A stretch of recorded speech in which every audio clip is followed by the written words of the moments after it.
Welcome to You, Me in the Counselling World, the podcast dedicated to student counsellors and their road to getting qualified and beyond. Today it's episode 13, and I thought I would talk to you today about how I use CBT with clients. If you listen to this podcast on Apple Podcasts and would like to leave a review, please do. It would really help me out. So grab a cuppa and let's get started. Hi everybody. Wow, it really is a heat wave, isn't it? It's boiling and I am sweltering in this room today. But it is really lovely to be here and, doing some of this stuff with you guys. And I hope you've all been fine and had a lovely week so far, even though actually I'm recording this today and it's Tuesday. So it's not actually been very far into the week, but hey ho, here we are. I think it's a really strange time for a lot of people, isn't it? With things beginning to really open up now, and there's lots of talk about whether we wear masks or whether we don't wear masks, and it feels as if there's a lot of question marks over all of that at the moment. So I hope you're all feeling okay and you're making the decisions that you need to make for yourselves, because it is really a really strange time for everybody, and I hope you're managing to take care of yourselves within that. Anyway, I thought that maybe I would talk a little bit today about CBT actually, because for those of you that have followed me here on this podcast, I'm an integrative therapist. So I work in a way which brings in different elements of different counselling modalities. I'm predominantly a person-centred therapist, but I bring in parts of Gestalt and parts of Cognitive Behavioural Therapy into my work, as well as other bits and bobs, but predominantly those three. And I wanted to speak to you today about the CBT element of my work and to sort of talk to you about how I use it personally with clients and how I find it to be, and also how clients find it to be and how they react to it. I would never call myself a purist. I'm not a pure CBT therapist by any stretch of the imagination, but there are parts of CBT that really resonate with me, that I really enjoy using and often get really, quite good results from it actually. Clients often benefit from using those sort of techniques. For me, when I was doing my training, we had a big kind of module on CBT and it really spoke to me. I'm not quite sure how and why, but it really spoke to me. We had a lovely book, which was a book of experiments. I'll try and link it in the show notes below, because it's the most incredible book that I was just fascinated by. And it was all of these different situations in which a client might be fearful or might be avoidant. And it was experiments that you could devise with the client to use with them to help them to overcome the fear and the avoidance that they were experiencing at that time. So I found that using parts of CBT were really interesting to me. And I always wanted to use it alongside the relationship, and knowing that building that therapeutic relationship that feels safe and warm and comfortable for the client means that when they feel safe, we're then able to challenge things a little bit further. So that you've still got the beauty of doing it this way is you've still got the person-centred element. You're still being relational. You're still being really congruent and sharing that the reality that you have. You're still sharing that together. But sometimes clients get stuck in certain thought patterns or certain cycles that need to be changed, and they want to change them, but they just don't know how. And so using therapy to help to identify perhaps what they would like to change and what they want to achieve or what they want to overcome, using the person-centred element to talk about that and to really dig down and dig deeply into it in a way that feels safe and supportive to the client, but then being able to then deal with things in a more systemic way and looking at the symptoms of what's happening, I suppose, and using cognitive behavioural therapy to help with that. So quite often the work that I do with clients is around noticing them catastrophizing. So catastrophizing, for those of you that haven't yet reached the CBT elements of life, is very much around clients overestimating the likelihood of something happening. So they have a thought in their mind and they overestimate how likely that is to happen, and they start to believe that this awful thing that they think is going to happen definitely will happen. And they talk to themselves in a way where they really notice that actually this is really scary. It's a really scary thought that I'm having, and I don't want to feel that way anymore. So they talk to themselves in that way. And often within my work, I notice that they might be catastrophizing, and I might say to them, okay, so how likely is that to happen? That thing that you've just told me about, how likely is that to happen? And I ask them that in a number. So, 0 is not likely to happen at all, and 10 is completely likely to happen. And that just helps them to really grasp whether there is a reality in this. And if they come back with a high number, 7 or 8 or above, I then will challenge that a bit further with them and talk to them about whether it's really true and how strong that feeling is, and all of those sorts of things. If it's a lower number, 7 or below, maybe into 5s, 3s, 4s, those sorts of numbers, often they will realise that actually this thing isn't likely to happen, and it will enable them to recognise that they might have been catastrophising about something and believing that something awful was going to happen, when actually, in reality, it probably won't. And so using that and for them and helping them to recognise that they're catastrophising is really, really useful, because for me, it enables me to say, is that catastrophizing? Do you think you're catastrophizing at this point?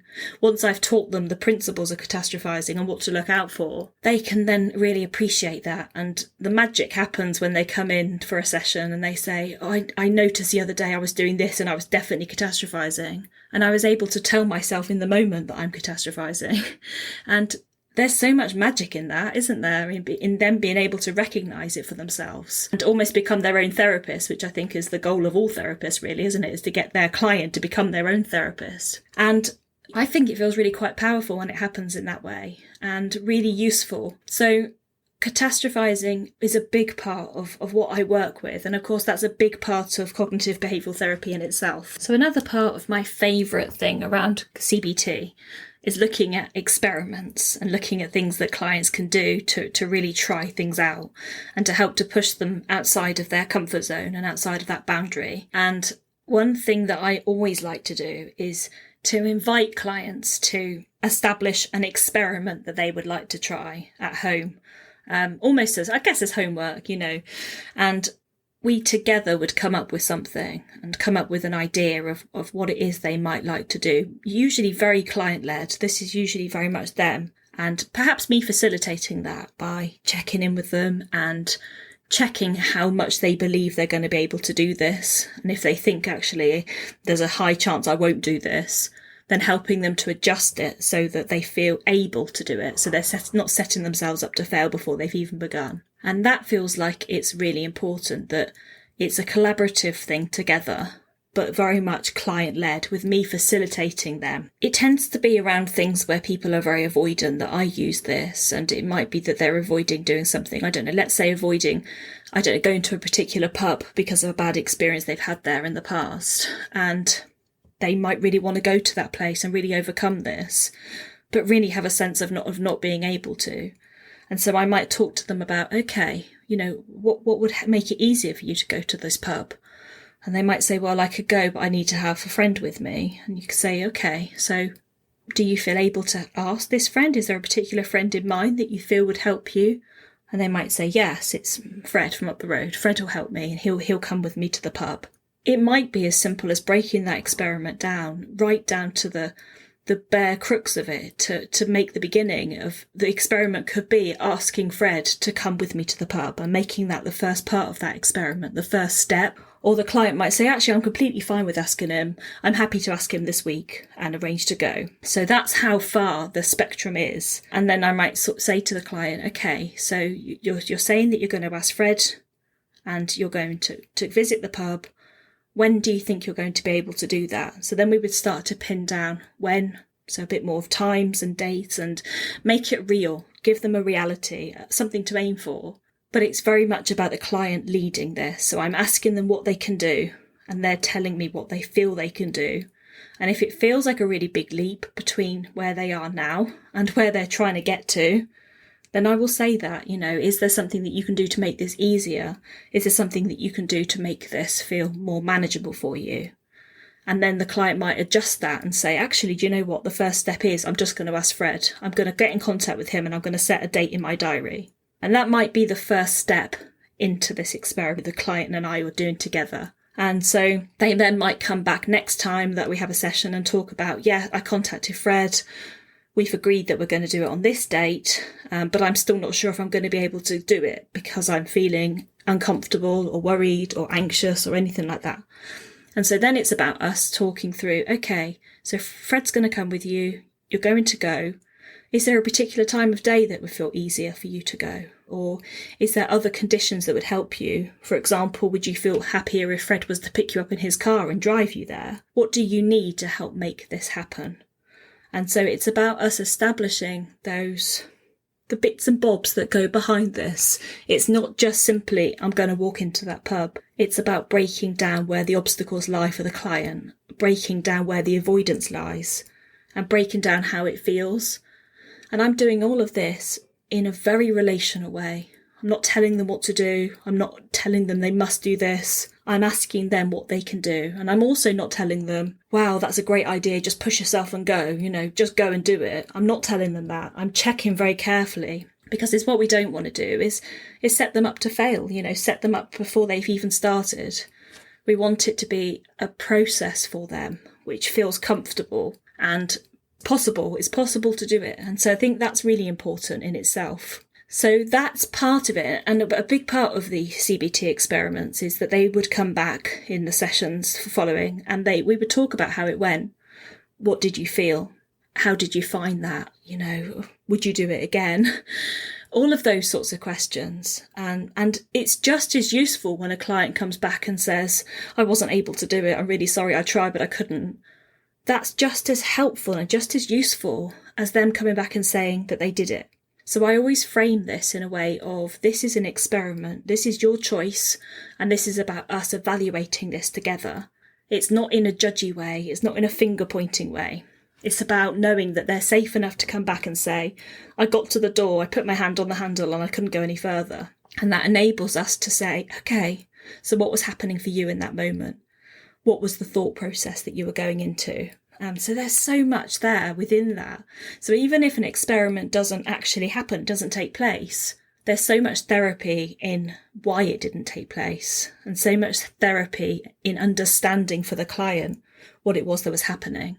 And we might then adjust that experiment and say, okay, so it's too much for you to walk into that pub, but maybe for the next week or so, could you walk down to along the pavement, along the outside, and just look in the window and then go home? So it would be about really adjusting that experiment and bringing it down to something that's manageable for them, building it from there. So it's very tentative process. It's very, I want to say it's really organic. I don't know if that sounds a bit hippie, but it's a really organic process in learning about the client and learning what they need and letting this grow and expand around them.